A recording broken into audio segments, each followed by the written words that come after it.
Brigade Al-Quds sayap militer Jihad Islam Palestina atau PIJ melancarkan serangan menyasar pasukan Israel di wilayah Gaza. Video dirilis tanggal 20 November. Kami menargetkan konsentrasi tentara dan kendaraan musuh dengan mortir di sekitar Menara Sheikh Zayed di jalur Gaza Utara. Demikian pernyataan Brigade Al-Quds di media resminya. Faksi perlawanan Palestina ini juga mengklaim berhasil mengeliminir dan melukai 6 tentara Israel dalam bentrokan sengit dengan senapan mesin dan RPG di Poros Al-Taqadum, sebelah barat Beit Lahia. Al-Quds juga membom Nairos dengan salvo rudal dan situs militer Mars, Israel dengan rentetan mortir kaliber berat.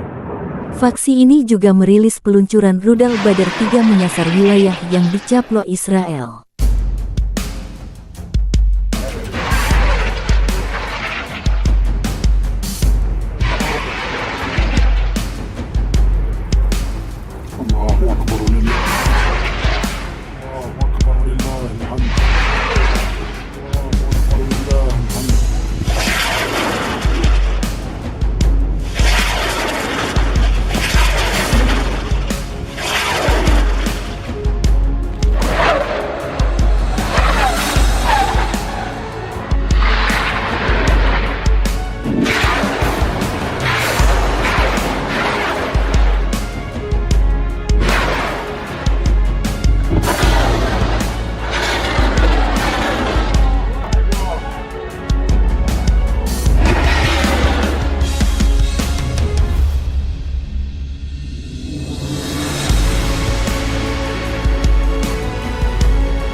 Terpisah, militer Israel melansir rekaman menyerang target di Gaza lewat jalur udara, laut dan darat.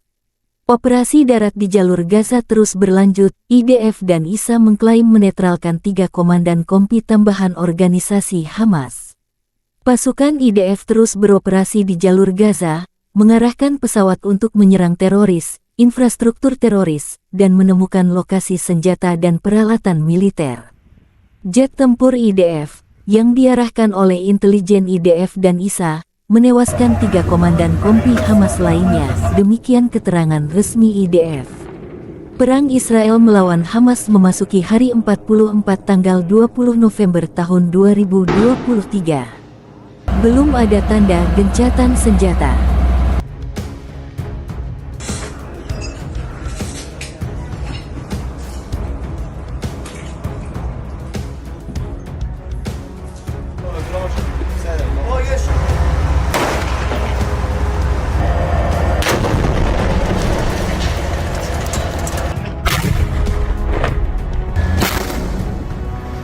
Dilansir Al Jazeera dari Kementerian Kesehatan Gaza, total 11.470 meninggal di kubu Palestina di jalur Gaza termasuk 4.710 anak-anak. Lebih 29.000 dilaporkan terluka. Di tepi barat, 197 meninggal dan 2.750 terluka. Di kubu Israel, 1.200 dilaporkan meninggal dan 5.600 terluka.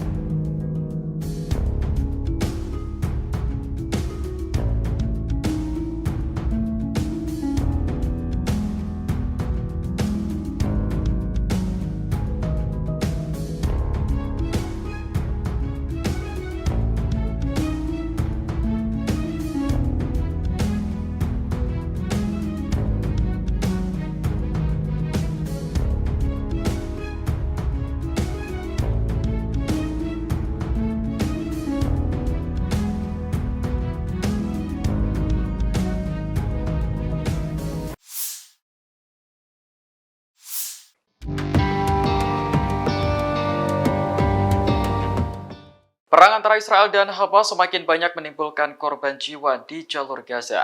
Kondisi tersebut membuat banyak negara marah dan mendesak Israel untuk segera menghentikan serangan. Namun apapun kondisinya, negara-negara di Arab tidak memiliki rencana untuk mendaratkan pasukan ke Gaza.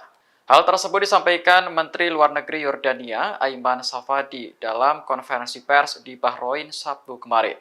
Menurutnya, negara-negara di Arab lebih mengutamakan solusi dua negara daripada cara militer. Safadi menyebut hal itu merupakan bagian dari upaya membangun perdamaian setelah perang di Gaza berakhir. Diketahui nasib wilayah kantong Palestina pasca konflik belakangan ramai dibicarakan. Pada awal November, Perdana Menteri Israel Benjamin Netanyahu mengatakan bahwa negaranya akan mengelola keamanan di Gaza untuk jangka waktu yang tidak terbatas. Namun, sekutu terdekat Israel menentang gagasan tersebut karena dianggap sebagai aksi pendudukan. Presiden Amerika Serikat Joe Biden mengatakan Gaza dan tepi barat harus di bawah otoritas Palestina setelah perang berakhir. Menurutnya, tidak boleh ada pemindahan paksa warga Palestina dari Gaza, apalagi melakukan blokade dan pengurangan wilayah di kantong Palestina tersebut. Harus menggunakan segala pengaruh dan kemampuannya untuk mendesak Israel menghentikan kekejamannya. Menteri Luar Negeri Indonesia Retno Marsudi mendesak dunia untuk menekan Israel agar menghentikan serangan di Gaza. Desakan ini muncul setelah Israel menyerang rumah sakit Indonesia di Gaza hingga menewaskan 12 orang. Retno mengatakan bahwa Indonesia mengutuk keras serangan Israel terhadap rumah sakit Indonesia di Gaza. Menurutnya, serangan itu sudah jelas melanggar hukum kemanusiaan internasional. Retno lantas mendesak semua negara menggunakan pengaruh dan kemampuannya untuk menekan Israel agar berhenti menyerang Gaza, khususnya bagi negara yang memiliki hubungan dekat dengan Israel. Diketahui pasukan Israel memulai operasi terhadap rumah sakit Indonesia di Gaza pada Minggu malam. Israel menduga lokasi tersebut menjadi lokasi persembunyian Hamas. Namun, staf rumah sakit membantah tuduhan itu dan mengatakan tidak ada militan bersenjata di sana. Indonesia mengutuk sekeras-kerasnya serangan Israel ke rumah sakit Indonesia di Gaza yang menewaskan sejumlah warga sipil. Serangan tersebut merupakan pelanggaran nyata terhadap hukum humaniter internasional. Semua negara, terutama yang memiliki hubungan dekat dengan Israel, harus menggunakan segala pengaruh dan kemampuannya untuk mendesak Israel menghentikan kekejamannya.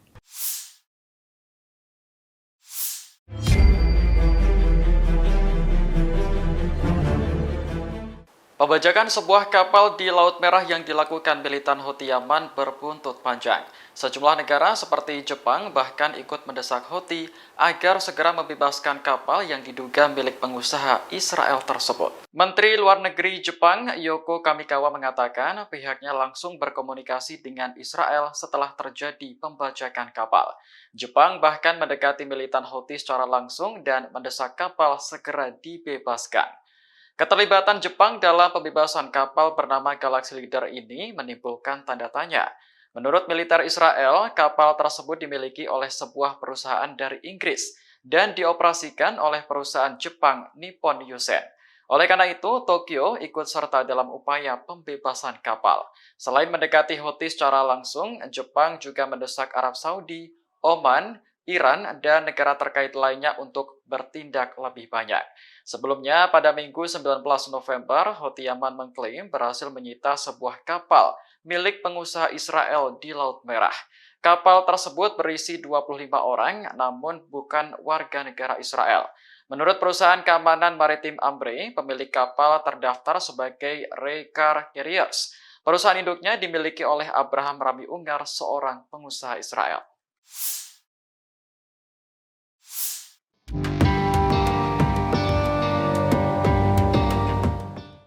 Militan Houthi Yaman mengklaim berhasil menyita sebuah kapal di Laut Merah milik seorang pengusaha Israel. Militer Israel telah mengonfirmasi kabar tersebut, namun membantah kapal yang disita berkaitan dengan negaranya. Lantas, siapa sosok pengusaha Israel yang dimaksud Houthi Yaman? Dalam keterangannya, militer Israel menyebut kapal Galaxy Leader adalah milik perusahaan Inggris dan dioperasikan oleh perusahaan Jepang. Namun, perusahaan keamanan maritim Ambre mengatakan bahwa pemilik grup pengangkut kendaraan terdaftar sebagai Raycar Carriers. Perusahaan induknya dimiliki oleh Abraham Rami Ungar, seorang pengusaha Israel. Dilansir Wion, Abraham adalah salah satu orang terkaya di Israel dengan total kekayaan bersih lebih dari 2 miliar dolar. Ia merupakan pengusaha pelayaran internasional dan salah satu importir kendaraan bermotor terbesar di negaranya. Abraham juga disebut memiliki sejarah hubungan dekat dengan politisi sayap kanan Israel. Sayangnya, pengusaha tersebut pernah terjerat 2 skandal politik besar di negaranya. Sebelumnya pada Minggu 19 November, Houthi Yaman mengklaim berhasil menyita kapal Galaxy Leader di Laut Merah. Kapal tersebut berisi 25 orang, namun bukan warga negara Israel.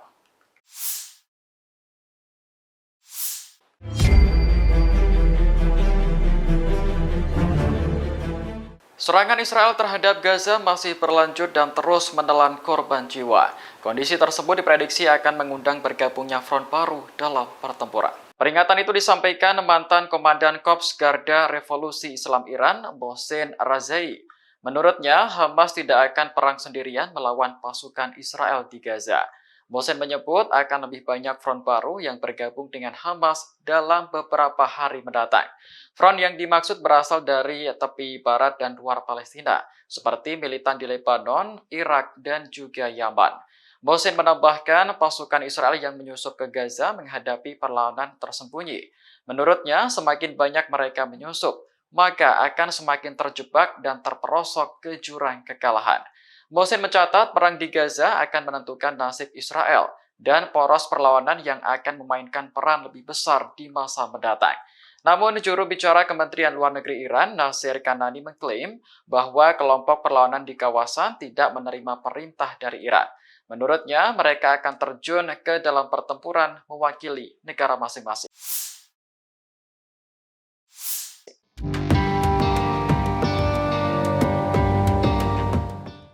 Pasukan Israel mengepung rumah sakit Indonesia di Gaza menggunakan sejumlah tank pada Senin 20 November. Mereka tak segan untuk menembak siapapun yang mencoba keluar dari area tersebut. Hal itu disampaikan seorang jurnalis yang berbasis di Gaza, Ismail Al-Gou, kepada Al Jazeera. Menurutnya, situasi di rumah sakit Indonesia saat ini benar-benar sangat mencekam. Sebab tank-tank Israel mengepung rumah sakit sementara di dalamnya penuh dengan orang. Ismail mengatakan rumah sakit Indonesia di Gaza menampung lebih dari 6.000 orang. Selain pasien dan staf medis, banyak warga sipil yang berlindung di sana. Sebelumnya, Kementerian Kesehatan di Gaza melaporkan 12 orang tewas dalam serangan Israel di rumah sakit Indonesia. Israel menargetkan lokasi tersebut karena diyakini menjadi lokasi persembunyian Hamas. Namun, staf rumah sakit membantah tuduhan Israel dan mengatakan tidak ada militan bersenjata di sana. Serangan tersebut merupakan pelanggaran nyata terhadap hukum humaniter internasional. Menteri Luar Negeri Indonesia Retno Marsudi mengutuk serangan Israel terhadap rumah sakit Indonesia di Gaza. Diketahui serangan tersebut menewaskan sedikitnya 12 orang pada Senin 20 November. Berikut ini pernyataan lengkap dari Menlu Retno terkait rumah sakit Indonesia di Gaza. Indonesia mengutuk sekeras-kerasnya serangan Israel ke rumah sakit Indonesia di Gaza yang menewaskan sejumlah warga sipil. Serangan tersebut merupakan pelanggaran nyata terhadap hukum humaniter internasional. Semua negara, terutama yang memiliki hubungan dekat dengan Israel, harus menggunakan segala pengaruh dan kemampuannya untuk mendesak Israel menghentikan kekejamannya. Hingga saat ini, Kementerian Luar Negeri masih hilang kontak dengan 3 orang warga negara Indonesia yang menjadi relawan di Rumah Sakit Indonesia. Saya sendiri telah menghubungi UNRWA di Gaza untuk menanyakan situasi Rumah Sakit Indonesia dan memperoleh jawaban bahwa UNRWA juga tidak dapat melakukan kontak dengan siapapun di Rumah Sakit Indonesia saat ini. Saya juga sudah berusaha menghubungi WHO dan Palang Merah Internasional namun belum mendapatkan jawaban. Saya akan terus berusaha untuk menghubungi berbagai pihak guna memperoleh informasi terkait Rumah Sakit Indonesia dan keselamatan 3 warga negara Indonesia tersebut. Koordinasi dengan Mercy Jakarta juga terus kita lakukan dan mari kita doakan agar mereka selamat dan diberi perlindungan Allah Subhanahu wa Ta'ala. Rekan-rekan yang saya hormati, saat ini saya sedang berada di Beijing RRT bersama dengan Menteri Luar Negeri Arab Saudi, Yordania, Mesir, Palestina, dan Sekjen OKI untuk menggalang dukungan, terutama negara-negara anggota tetap Dewan Keamanan PBB atau kita sering sebut P5, agar gencatan senjata dapat segera dilakukan dan bantuan kemanusiaan dapat juga dilakukan tanpa hambatan. Kunjungan beberapa Menteri Luar Negeri OKI tersebut adalah tindak lanjut paragraf 11 dari resolusi KTT Luar Biasa OKI Liga Arab yang diselenggarakan di Riyadh 11 November lalu. Bulan ini, RRT memegang presidensi Dewan Keamanan PBB. Para Menteri Luar Negeri OKI mengharapkan agar RRT dapat mendukung upaya yang sedang dilakukan oleh para Menteri Luar Negeri OKI tersebut. Menurut rencana, akan dilakukan pertemuan pada tingkat Menteri Luar Negeri di Dewan Keamanan PBB untuk membahas kembali isu Gaza di bulan ini. Besok, para Menteri Luar Negeri OKI akan melanjutkan penggalangan dukungan ke Moskow.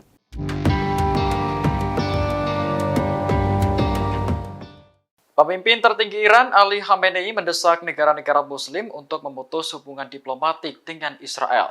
Desakan ini muncul sebagai tanggapan atas kekejaman Israel terhadap warga Palestina di Gaza. Dalam keterangan resminya, Ali meminta negara Muslim memutus hubungan dengan Israel untuk sementara waktu. Menurutnya, sejumlah negara Muslim sudah mengecam kejahatan Israel dalam sidang PBB, meski belum semuanya. Oleh karena itu, Ali ingin kecaman itu juga diikuti dengan tindakan nyata. Sebelumnya, Ali juga meminta negara-negara Muslim untuk melakukan embargo minyak dan pangan terhadap Israel. Namun, seruan tersebut mendapat penolakan dari negara-negara Arab, di antaranya Arab Saudi, Mesir, Qatar, Bahrain, Uni Emirat Arab, dan Yordania. Menteri Investasi Arab Saudi, Khalid Al-Falih, mengatakan pihaknya tidak akan melakukan embargo minyak untuk menekan Israel. Pihaknya lebih menekankan solusi untuk mewujudkan perdamaian antara Israel dan Palestina. Download Tribun X sekarang, menghadirkan lokal menjadi Indonesia.